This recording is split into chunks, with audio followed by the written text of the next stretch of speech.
Écoutez, à l'époque, c'était un article qui était paru dans la revue de Bessy.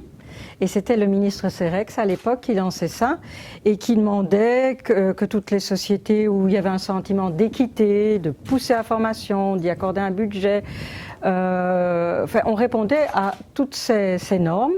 On avait plus de 2% consacré, plus de 2% de notre masse salariale consacrée à ça.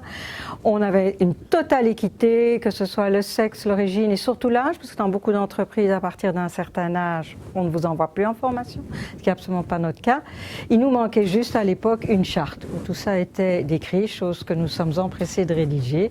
Et c'est comme ça qu'on a très très bien répondu après aux exigences de ce label, en se focalisant sur nous, plutôt sur les personnes d'origine allochtone et l'âge, les très jeunes et les dits seniors à partir de 45 ans. Mais je dirais qu'en 2010, on faisait les choses comme M. Jourdain de la prose sans le savoir, parce qu'on a globalement dans l'entreprise, on est ouvert à tout point de vue.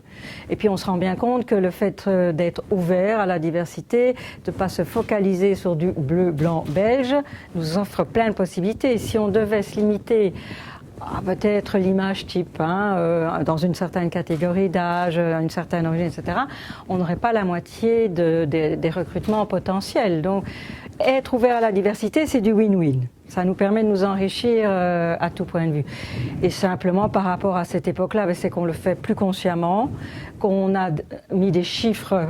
Je veux dire qu'on a des statistiques annuelles et qu'on essaye de les améliorer.